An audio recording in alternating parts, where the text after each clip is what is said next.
Assalamu alaikum wa rahmatullahi wa barakatuh. Mes frères, mes sœurs, chers amis, afin de mieux apprécier toutes les articulations de l'affaire de la mosquée, je vous invite à écouter avec attention jusqu'à la fin de cette vidéo. En effet, vu la situation de la grande mosquée, patrimoine angevin qui a fait parler d'elle au niveau national ces derniers temps, je reviens donc vers vous au nom de l'association Rassemblement des musulmans d'Anjou, RMA, qui compte au moins 14 ethnies composées de Français, d'Africains, d'Asiatiques, de Maghrébins, bien sûr, ceux du Moyen-Orient, d'associations culturelles musulmanes angevines, de fondateurs et de responsables intellectuels, et j'en oublie. Permettez-moi d'intervenir sur cette question qui a fait couler beaucoup d'encre et devient le sujet central dépassant largement les frontières de l'Anjou. Ce sujet qui a attiré l'attention des médias est tombé à point nommé avec l'intervention du président Macron sur le séparatisme du vendredi de octobre. Tout le monde s'en souvient. La communauté des musulmans d'Angers, 7000 fidèles donateurs durant 40 années, s'insurge de ne pas être informé ni impliqué de manière pleine et entière dans la réflexion décidée unilatéralement par la présidence de l'AMA illégitime. Allah exalté soit-il, dit, ils cherchent à tromper Allah et les croyants, mais eux-mêmes, ils n'en s'en rendent pas compte. يخادعون الله والذين آمنوا وما يخدعون إلا أنفسهم وما يشعرون. صدق الله العظيم. Face à cette grave trahison organisée par les dirigeants de l'AMA, le Rassemblement des musulmans d'Anjou s'insurge et dénonce, non pas pour défrayer la chronique, en évoquant une énième fois un sujet sur l'islam qui trouble les esprits, mais pour que les musulmans de l'Anjou puissent organiser un référendum leur permettant de se prononcer librement et de se concerter entre donateurs et décider librement leur participation active dans toute décision impactant leurs intérêts. D'après moi, la première erreur stratégique fondamentale commise par le président actuel, c'est qu'il aurait fallu d'abord avertir préalablement les autorités locales, monsieur le maire et monsieur le préfet, car il s'agit d'un projet qui implique deux États, avec la question de la religion au milieu. Ceci n'est pas du ressort de monsieur Bréouard, par manque de compétences.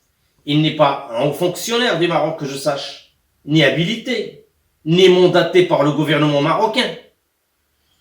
Mais ignorons les règles fondamentales de la gestion de projet. Il a commis des impairs. Finalement, il a tout fait à l'envers, excusez-moi. Il a mis l'administration française devant le fait accompli, en leur présentant le résultat d'un quitus, qui est désormais pas légitime. Cette question accompagnée d'interrogations, impacte la politique locale, avec des conséquences au niveau national. La seconde erreur stratégique commise par ignorance, incompétence et mépris vis-à-vis des 7000 musulmans d'Anjou, qui sont donateurs depuis 40 ans durant, c'est le fait que le pseudo-président de l'AMA ne s'est pas concerté avec les fidèles, les associations culturelles et cultuelles angevines, ni avec les anciens présidents de l'AMA non plus. Résultat, ces derniers ont constitué une association pour s'opposer au mépris de cet individu au tribunal et ses agissements contre tous. Il ne les a pas informés, réunis et invités à participer à la décision du devenir de leurs biens. Ces attitudes impardonnables méritent un procès et des poursuites au tribunal. Ce qu'on va faire. Avec l'aide du plan machiavélique de Bouhaoui, vice-président de l'UMF, démontré dans la vidéo du 4 septembre 2020, qui a choqué beaucoup de monde, où il décrivait le mode opératoire de la fraude électorale et comment infiltrer l'association AMA. Finalement, le 25 septembre, une trentaine de personnes, invitées par le pseudo-président à participer à un vote, dont le but est de se donner un quitus pour procéder à la validation au nom des 7000 musulmans. Au nom des 7000 musulmans, qui ne sont même pas au courant de la scission de leurs biens. Il y avait 87 votants exprimés, y compris bien sûr les procurations. Mais si l'on considère les 7000 musulmans, ces fameux 7000 musulmans fidèles donateurs non avertis, ceci revient à 87 sur 7000, soit 1,2%. Ce pourcentage négligeable est loin d'être représentatif des musulmans d'Angers. Il ne peut donc prendre une telle décision. Par ailleurs, j'ai ici la liste des 200 donateurs propriétaires du terrain. Car à l'époque, on pouvait acquérir des mètres carrés à raison de 1000 € par mètre carré. Malheureusement, aucun de ces donateurs spécifiques n'a été invité à participer au fameux vote de l'Assemblée Générale Extraordinaire. En revanche, certains membres du conseil d'administration ont voté, bien qu'ils ne répondent pas aux exigences des 2 années d'ancienneté obligatoire conformément à nos statuts. Ils ne peuvent donc siéger au conseil d'administration. On est d'accord. Encore moins prendre place au vote.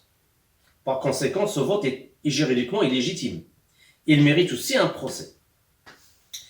Et eu égard à ces considérations et précisions, nous demandons solennellement un moratoire sur l'actuel projet de mosquée jusqu'à la résolution des problèmes qui entachent la gestion de notre patrimoine. L'heure de vérité et de la transparence des comptes est arrivée et s'impose. Malheur à ceux qui assument une charge qu'ils ne peuvent pas porter. Malheur à ceux qui acceptent légèrement des devoirs et qui ensuite les négligent. Vous entendez, mes frères et sœurs, qui osent prendre en charge la gestion des lieux de culte avec négligence? Les 7000 musulmans angevins vous ont confié un amana, quelque chose qui est très précieux à garder. C'est la mosquée. C'est un devoir de préserver cette amana. Savez-vous que le devoir est une des grandes lois de l'islam? Inflexible comme la fatalité, exigeant comme la nécessité, impératif comme le destin. Par ailleurs, Brewa et l'imam Chaoui sont à l'origine des conflits depuis 1 an, surtout depuis un voyage interreligieux au Maroc avec des amis juifs et catholiques. De plus, il nous laisse entendre que malheur à celui qui n'approuve pas notre démarche aura des problèmes lorsqu'elle rentre au Maroc. Ah bon? Les fidèles, surtout d'origine marocaine, furieux et ont honte pour eux. En disant cela, ils ne se rendent pas compte qu'ils font passer le royaume du Maroc pour un pays qui est un pays démocratique et souverain, ouvert aux autres religions, pour un pays totalitaire. Le malheur, c'est le président actuel, le pseudo-président, qui a exécuté le plan dicté de manière unilatérale, sans informer ni concerter les musulmans, ni impliquer tous les donateurs. Les questions qui préoccupent les fidèles, ce n'est pas le Maroc ou autre, mais la façon dont le pseudo-président gère la situation. Sans doute l'incompétence qui le distingue, ou poussé par des ambitions personnelles, c'est même sûr. Les mosquées deviennent un enjeu important à plusieurs titres. Et leur indépendance, sur le plan spirituel et financier, sont le meilleur garant d'une intégration réussie devenue urgemment indispensable dans l'espace républicain et laïque. Les personnes dont le comportement est douteux ne doivent pas rester à la tête des associations culturelles ou cultuelles. Les personnes ne possédant pas des compétences en matière de gestion, qui mélangent encore la scission de la mosquée appartenant à 7000 fidèles à une vente d'un fonds de commerce, qui signent à la place de ceux qui sont crédibles et légitimes, cela s'appelle une usurpation d'identité. J'illustre mes propos par des faits factuels. La signature de la convention de l'imam par le trésorier Brewa sans la délégation des présidents Kalouar. Elle est là, celui qui a signé à sa place. Vous pouvez constater factuellement sur le papier en tête de l'UMF. Monsieur Moussaoui, président du CFCM, atteste que la mosquée gérée par l'AMA est affiliée à l'UMF, Union des mosquées de France, depuis janvier 2014. Mais le président Kalouar de l'époque n'a jamais signé de convention. Alors, qui a signé d'après vous?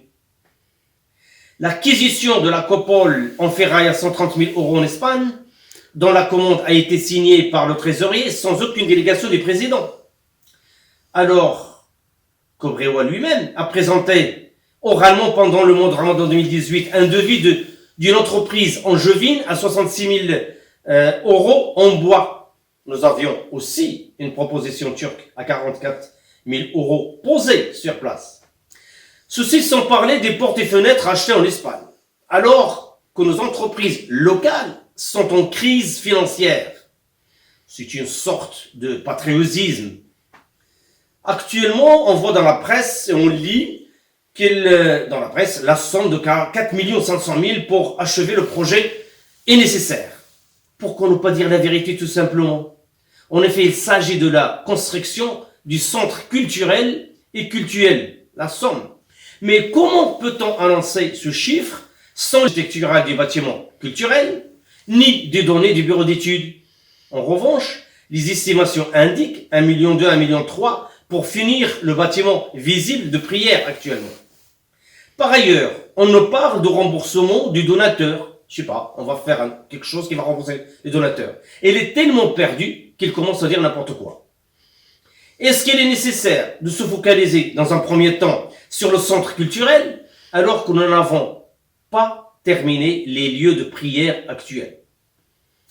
Il convient désormais d'apporter aux Angevins, comme à l'ensemble des Français, non pas de faux renseignements, mais des réponses claires à des problèmes qui le sont tout autant.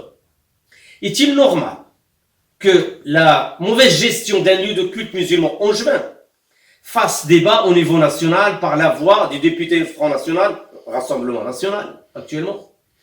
Devons-nous finir par accepter d'abandonner la défense de la laïcité et des lois de notre République à l'extrême droite? Les deux paramètres fondamentaux, le livre sacré et la prière vers le Kaaba, confèrent à la communauté l'unité et la fraternité, ce qui nous manque malheureusement. Tawhid al-kalimati wa kalimatu al-wahdati. Tel est le message du prophète Mohammed sallallahu alayhi wa sallam. Mais le pseudo-président a enterré 40 années d'histoire angevine en négligeant ses forces vives, cette richesse homogène, bien qu'il soit hétérogène intrinsèquement. Après avoir refusé un groupe de donateurs, et non des moindres, de rentrer dans la salle de réunion pour participer à l'Assemblée Générale Extraordinaire du 25 septembre. Et ce, en présence de la police nationale, qui ont témoigné. Le pseudo-président a fini par organiser une rencontre le dimanche 4 octobre, vous voyez un peu la distance, sous la pression des rassemblements des musulmans d'Anjou, qui n'a cessé de dénoncer l'absence totale de concertation avec les fidèles. Cette réunion s'est déroulée entre les prières de Maghrib et l'Isha, soit un espace-temps de 35 minutes. D'abord, une présentation par l'ama de la définition du mot waqf, suivie par une explication du secrétaire de l'autorisation des cheikhs tunisiens sur la question de la cession de la mosquée, en durée 15 minutes. Par conséquent, le temps imparti pour le débat démocratique, entre guillemets, n'est plus que de 20 minutes. Ainsi, la démocratie du pseudo-président, c'est une mascarade et insulte pour les 100 personnes présentes. Nous rassemblement des musulmans de l'Anjou. Nous proposons à l'ensemble des Angevins un projet ambitieux, celui d'un lieu de culte musulman qui respecte rigoureusement la laïcité, qui enseigne les lois de la République, qui promeut le rôle de la femme dans notre société, qui lutte contre toute forme de radicalisation, des dérives sectaires, de diffusion de la haine de l'autre, un nouvel espace de rencontre des cultures, des mémoires et des humanités plurielles. Notre ambition est de construire en terre d'Anjou un modèle apaisant et apaisé d'un lieu de culte musulman, qui rassure la population angevine et nationale, qui les rassure d'une manière générale. Le rassemblement des musulmans d'Anjou se veut force de proposition et source d'apaisement, à commencer par la démission de M. Brewa et son imam. Pour son incompétence quant à la gestion de tous les projets et de l'imam qui se mêle des affaires de la main et qui ne parle pas français et qui n'est pas compétent, qui ne dialogue pas avec les jeunes, qui les fait fuir. En conclusion, nous proposons à monsieur le maire et à monsieur le préfet de Maine-et-Loire de prendre toutes leurs responsabilités dans le cadre d'une action concertée et qui répond à une exigence urgente de notre population. Je vous remercie pour votre attention. Assalamu alaikum.